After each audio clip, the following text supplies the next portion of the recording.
bigger your dream is, I want you to understand the harder the grind. I told you, I want you to think about those goals. I want you to taste them. I want you to internalize it. I'm not asking you to tell me what your goals are because I'm interested in hearing everybody in the room. I couldn't possibly do anything with it. Listen, this is what I'm telling you. I'm telling you to dream your dream because I want you to feel it. I want you to taste it.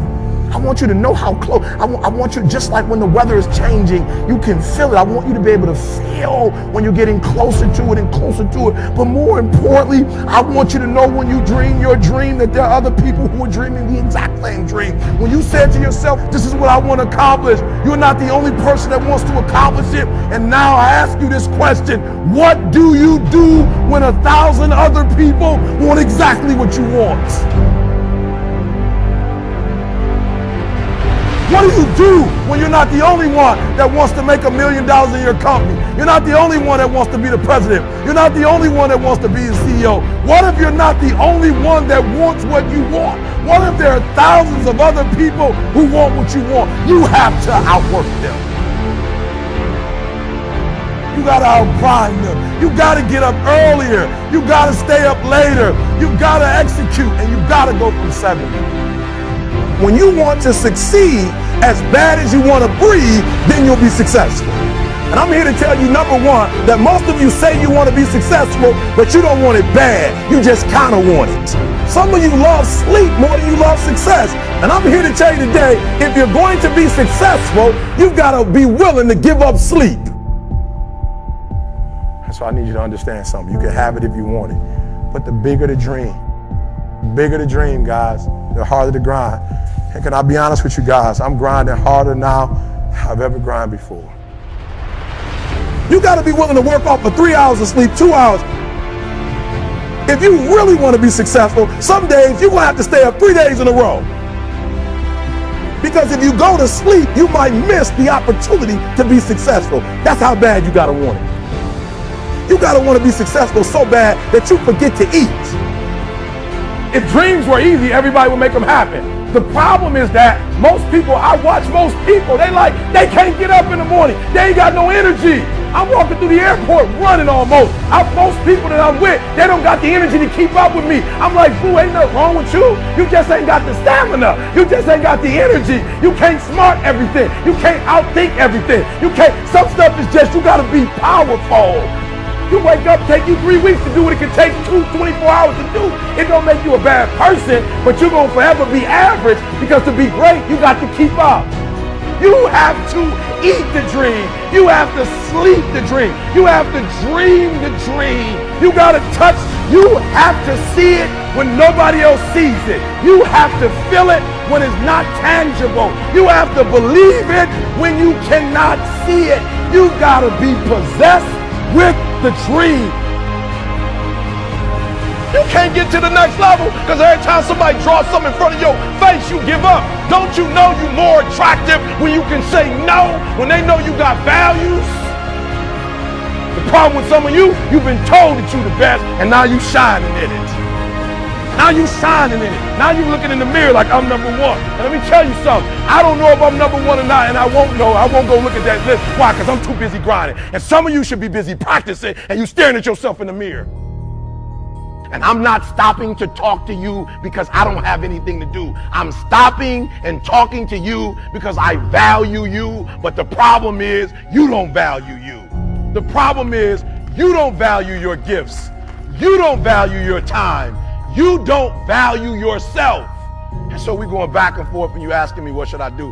Because what I know is if you make a good one or a bad one, once you make a decision, the dream is that much closer.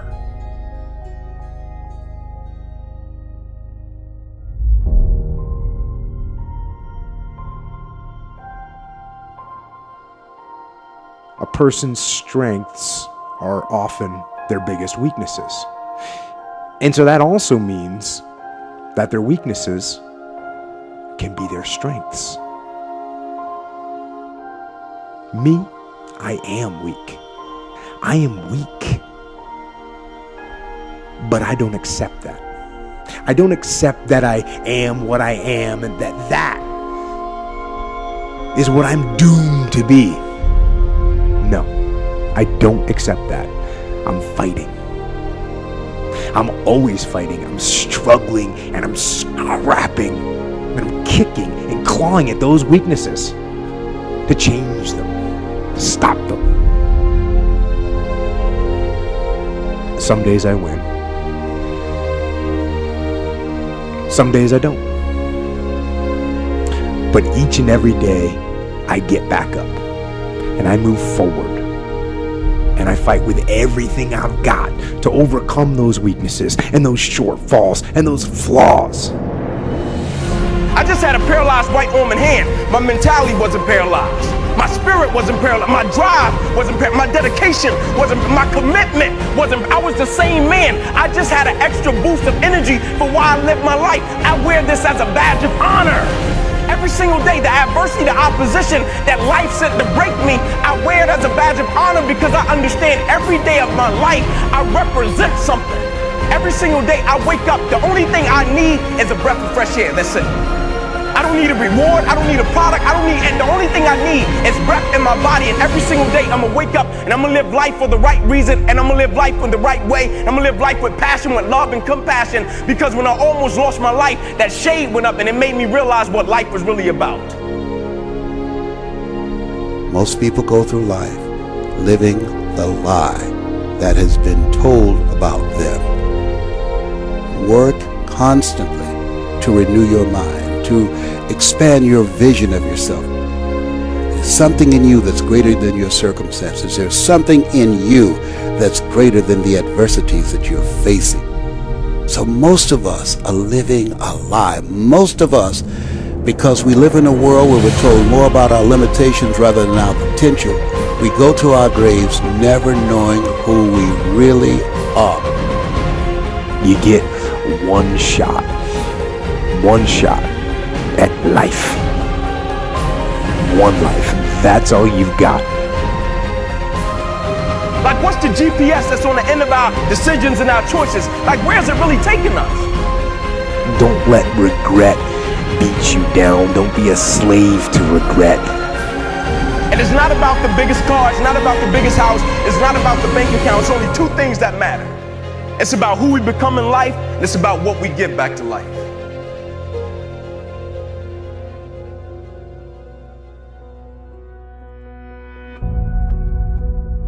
I have to hold the line. And there's areas within myself where I cannot compromise. I'm going to work hard. I'm going to train hard. I'm going to try and improve myself. I'm going to own my mistakes. I'm going to confront them. I'm going to face my demons. And I'm not gonna give up or give out or give in. I'm gonna stand. And I'm gonna maintain my personal self-discipline. And do my utmost to live a life that is worthy of the sacrifices that were made for me. You have a vision, you have an idea, you have a genius idea that's in your mind, that's brewing, it's orchestrating. And you should understand this, that it was always going to be your family and your friends that would be the first ones to try and talk you out of your vision and your big idea. That's why you're supposed to live your life. Focus on your intentions and do your thing. If you do what is easy, your life will be hard. If you want a thing bad enough to go out and fight for it, to work day and night for it, to give up your time, your peace, and your sleep for it, if all that you dream and scheme is about it, and life seems useless and worthless without it. Because when you see the invisible, you're able to do the impossible. Only those that can see the invisible can do the impossible.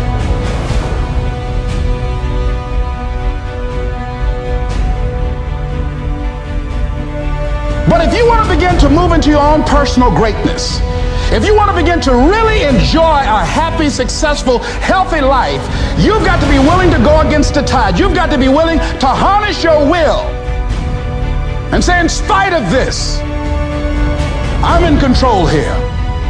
I'm not going to let this get me down. I'm not going to let this destroy me.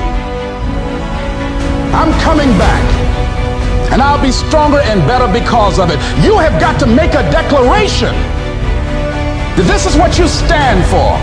You're standing up for your dreams. You're standing up for peace of mind. You're standing up for health. You want it, and you're going to go all out to have it. It's not going to be easy.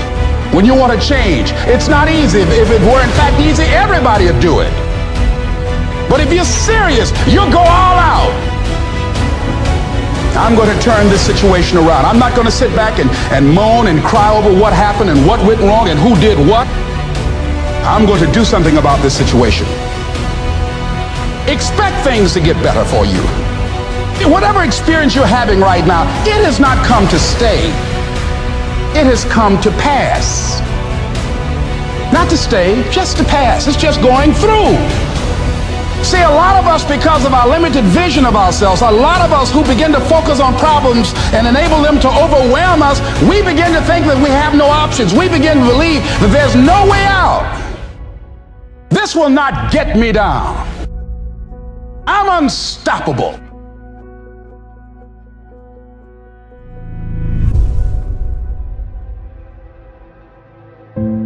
I don't focus on what is it that's terrorizing me. I focus on what is it I want to accomplish. And I see myself achieving the victory. I see myself living from the dream, living from that place that I'm reaching for in my mind. I think that the people that are discovering how to unleash their greatness are people who have the mental resiliency and the courage to face failure, that you will fail your way to greatness. That most people allow their fear of failure, 80%, allow their fear of failure to outweigh their desire to succeed.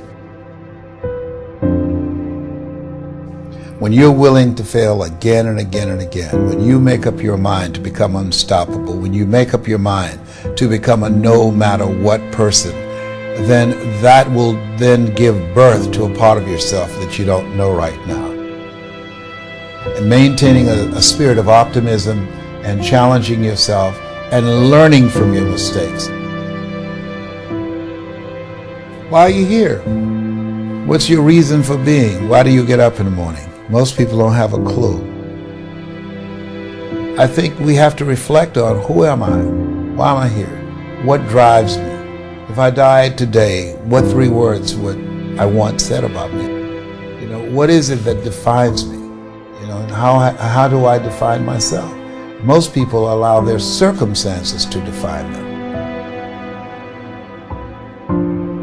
We're living in a time where we have, in our lifetime, seen someone go from prisoner to president of a country in South Africa, where President Barack Obama, raised in a single-family household, an African-American male, became the most powerful man in the world. So what we know is that anything's possible. Each of us can achieve far beyond our horizons and in avenues of life we have never explored. But most people settle in and accept things in life as it has been given to them. Changing is not easy, but changing your life, changing habits, reinventing yourself, picking yourself up after life has knocked you flat on your back. If you do what is easy, your life will be hard. But if you do what is hard, your life will be easy.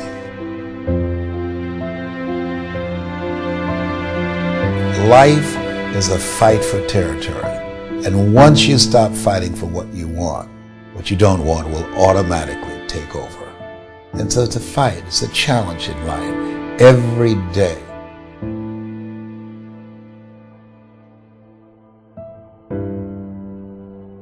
When you get outside of what's familiar, what's comfortable, what feels right, and put yourself in a position beyond your comfort zone, that will give birth to a part of yourself that you don't know right now. Because in order to do something you have never done, you've got to become someone you've never been. We all have greatness within us. But greatness is not our destiny. It is a choice that we have to make consciously to put ourselves outside of our comfort zones. In order to do something you have never done, you've got to become someone you've never been. We all have greatness within us. But greatness is not our destiny. It is a choice that we have to make consciously to put ourselves outside of our comfort zones, to stretch and to develop ourselves and have in our environment people we can learn from and grow from that will hold us to a higher standard and that will always challenge us to go higher. Most people suffer from arrested development. They stop developing themselves, they stop growing, they stop reaching, and they literally settle in and accept life as it comes at them. Einstein said the imagination is the preview of what's to come. And so we can bypass the things that will cause us to be afraid by looking at and being focused singly on the things that we're going for.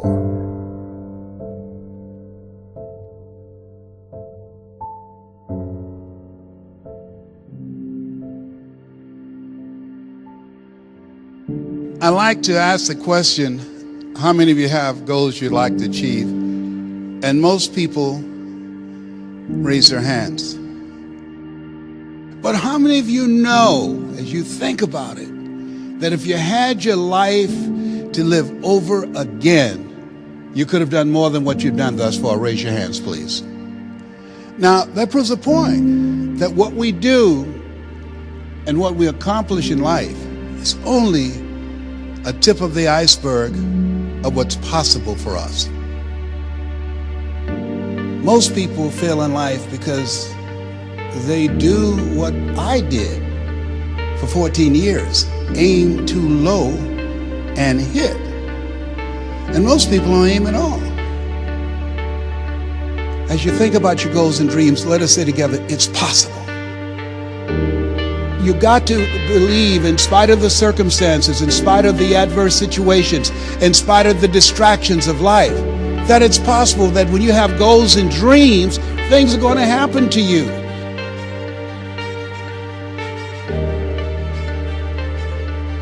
What does discipline really mean? Discipline is the root of all good qualities, but you have to absolutely apply it to things outside of just waking up early. It's everything. It's working out every day, making yourself stronger and faster and more flexible and healthier. Discipline is eating the right foods to fuel your system. It's about disciplining your emotions so you can make good decisions. It's about having the discipline to control your ego so your ego doesn't get out of hand and control you. I said, empty your mind. Be formless, shapeless, like water. Now you put water into a cup, it becomes the cup. You put water into a bottle, it becomes the bottle. You put it in a teapot, it becomes the teapot. Be water, my friend. You have something special. You can do more than you can ever begin to imagine. If you do what is easy, your life will be hard. But if you do what is hard,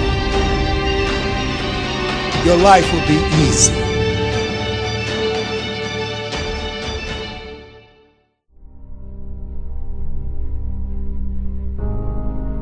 You got to be hungry. People that are hungry are willing to do the things today others won't do in order to have the things tomorrow others won't have. People that are hungry do what they know, not what they feel. People that are hungry believe always strive to get on top in life because it's the bottom that's overcrowded. People that are hungry believe zero excuses. People that are hungry are relentless. They're unstoppable. They practice the 3-yard rule. They talk to anybody that's within 3 feet of them. People that are hungry believe in TTP. Talk to people. And if that doesn't work, TTMP. Talk to more people. People that are hungry, they make it happen. It's about treating people the way you would want to be treated. And doing the tasks that you don't necessarily want to do, but that you know will help you or help your team. It's about facing your fears. It takes discipline to face your fears so you can conquer them. And that's what discipline is. Discipline means taking the hard road, the uphill road, to do what's right for yourself and for other people. It's so often the easy path. The easy path that calls to us to be weak for that moment, to break down for that moment, to give in to the desire and the short-term gratification. But the discipline will not allow that. The discipline calls for strength and fortitude and will. It won't accept weakness. It won't tolerate another breakdown. The discipline can seem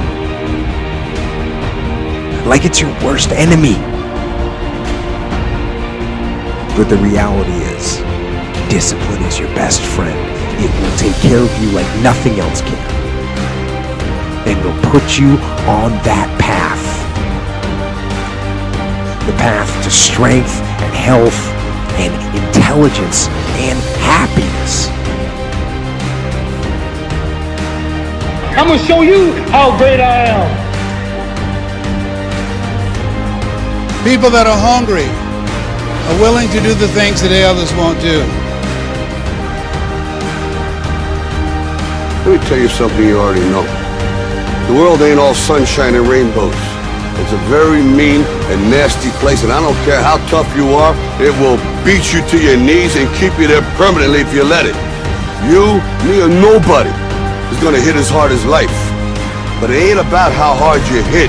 It's about how hard you can get hit and keep moving forward. How much you can take and keep moving forward. That's how winning is done.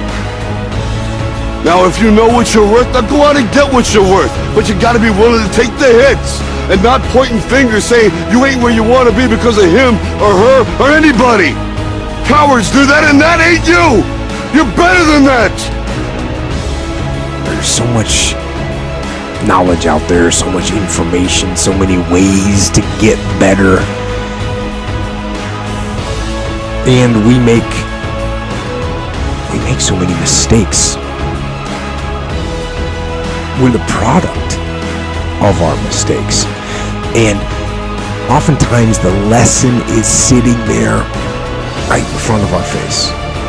It's there to be learned, but we miss it, or we don't pay attention to it, or we think we know better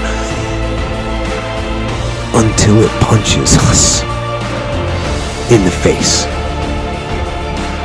And the most important thing to learn is that we have so much to learn. We all do. And we can learn from school and from people and from experience, and we learn from life. But you have to process the information. You have to absorb it. You have to accept it. You have to open your mind. You gotta free your mind so that you can learn and make real progress.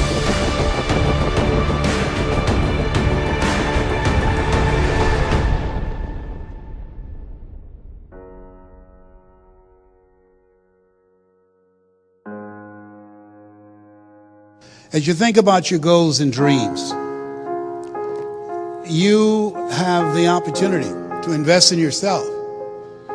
And that as you think about the investing in yourself, Warren Buffett was asked the question, in the middle of the recession, what's the most important investment you can make? And here's a guy that has billions of dollars in real estate, billions of dollars in the stock market. He said the most important investment you can make is in yourself. And as far as regrets and things I wish I would have done differently, of course. But the fact is, you don't get that chance. You get one shot at this gig right here. Life. One life. That's all you've got. To manifest our greatness. I don't know what you want to do. I know everything I've said, you already know it. It's already a part of you. I haven't said anything that you don't know. It's common sense, but not common practice. So I'd like to leave this with you.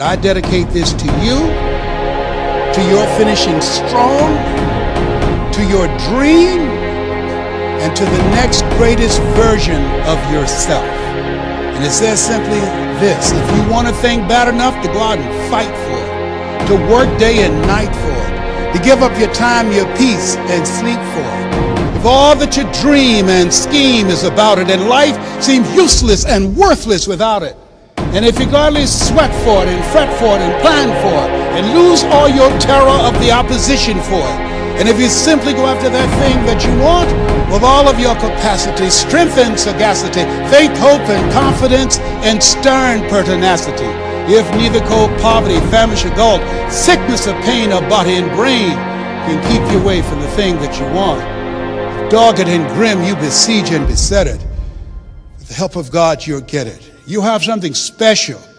You have greatness in you.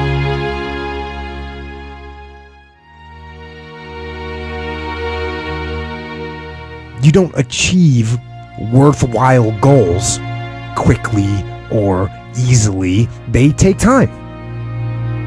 They take struggle.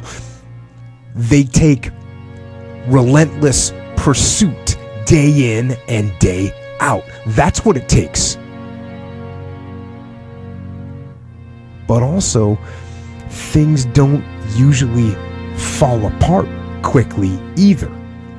At least at first, it's a slow process. A little slip here, a little setback over there, a little wearing down of discipline and will over time. That's the thing. Success and failure are generally slow processes. Either slowly building things up or gradually tearing them down.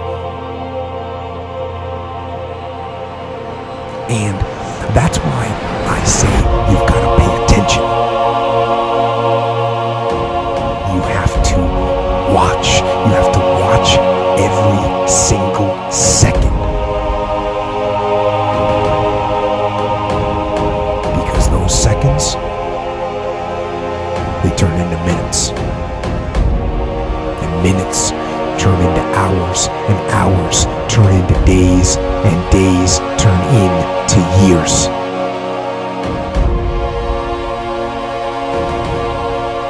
And so, that second that just went by, that counted. And so did that second. And so did that one. And in those precious seconds, you were either building or you were decaying. You were either gaining ground or you were losing ground in that second. And in every second. Every second counts. So, make every second count. I think the secret to success, it doesn't matter if you come from a little village or from a big town. There's one thing that you have to do, and that is you have to first of all work your ass off. And number two, you have to have a very clear vision of where you want to go. You have to be brave. You have to be tough. You have the discipline to follow through. And it is very important that you don't listen to the naysayers. Because in every step of the way, when you make decisions like, I want to be a bodybuilding champion of the world, people say, this is impossible, this is an American sport, it's never going to happen. When I wanted to be in the movies, they said, you have an accent, it's never going to happen. No one ever became a leading man when you have an accent. Everything is always impossible until someone does it. Trust yourself, break some rules, don't be afraid to fail, ignore the naysayers, and stay hungry. Let me tell you, I've made a fortune in several careers, and I've been very successful in several careers by ignoring the naysayers and believing in myself. Imagine you're 15 years old and you're in Austria and you say to the people, I want to be the bodybuilding champion of the world. Of course they come to you and say, but wait a minute, this is not an Austrian sport. Bodybuilding, that's an American sport. But you know something, I had it very clear in my vision and I knew exactly what I wanted to do. I wanted to be a bodybuilding champion. And I started training 1 hour a day, 2 hours a day, 3 hours a day. By the time I was in military service, at the age of 18, I trained 4 or 5 hours a day. And I became the youngest Mr. Universe ever. The youngest world championship at the age of 20. So much for it can't be done. And right after that, because like I said, you have to be hungry, I went after my next goal, which was to come to America. I came over here with empty pockets, but full of dreams, full of desire. I knew that this was where I could continue my bodybuilding career and start acting also, go into the acting profession. So I immigrated here and I kept training and training hours every day, 5 hours, 6 hours a day, and won one world championship after the other. By the time I was finished with bodybuilding, I won 13 world championship titles, more than anyone. And then again, I was hungry to move on, because you can't do bodybuilding for the rest of your life. I wanted to move on, and I knew it was acting that I wanted to get into. But again, I faced the same obstacles where people said it can't be done. When I talked to agents, they said to me, you cannot become just an actor and walk into movies. I say, I just don't want to become an actor. I want to be a leading man. They say, well, forget about that. And they laughed. I mean, with your accent, no one has become a leading man with your accent. And with your body, look at all those bumps sticking out.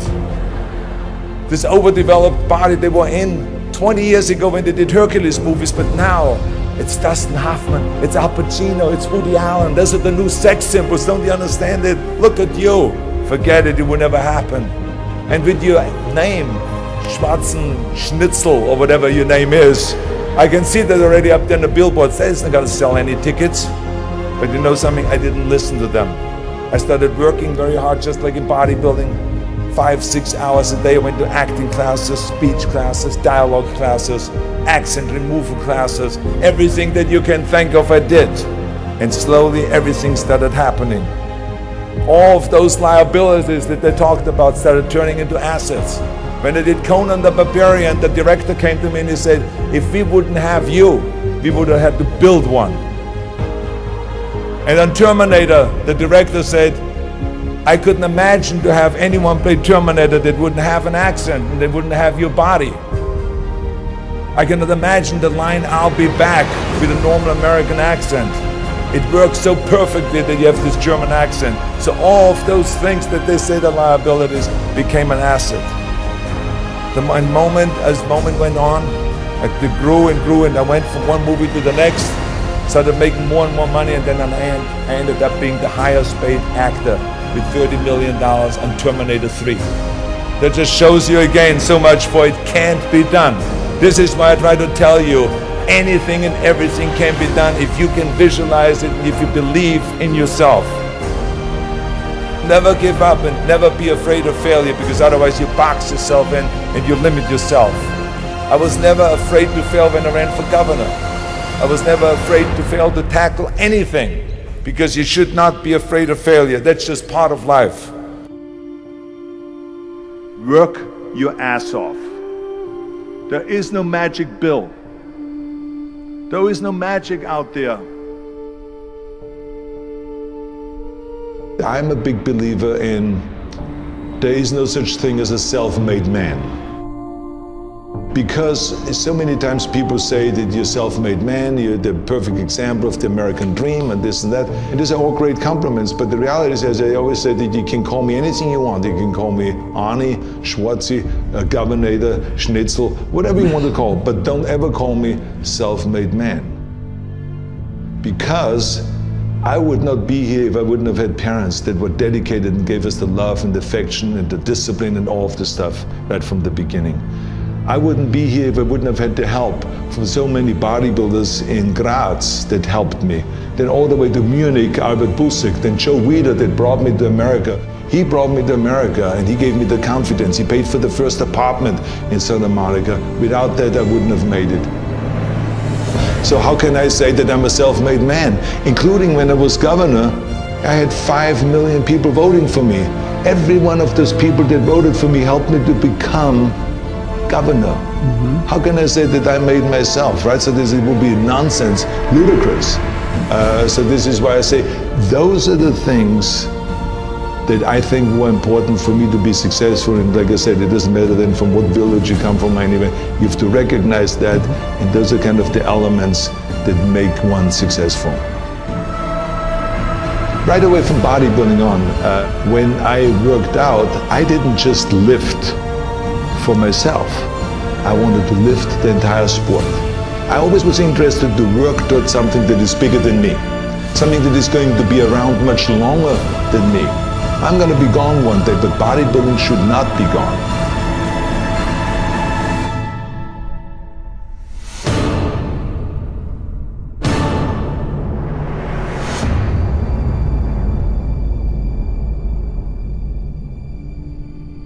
No matter how successful you get, no matter how old you get, you always have to be hungry for more. You always have to be hungry for learning new things, because you never learn enough. I, for instance, learned when I grew up, I always thought that greatness was directly tied to fame and fortune. I thought that the big career and the money and the achievement would equal success. But I was dead wrong. But I learned that later on. I learned that totally by coincidence. When the University of Wisconsin did a research program on what effect weight training would have for Special Olympians, for intellectually challenged people, they called me. They said, Arnold, you're the expert in this subject. We want you to come up to the university and to help us with our program, to help us with our Special Olympians. And I flew up to the University of Wisconsin and I helped.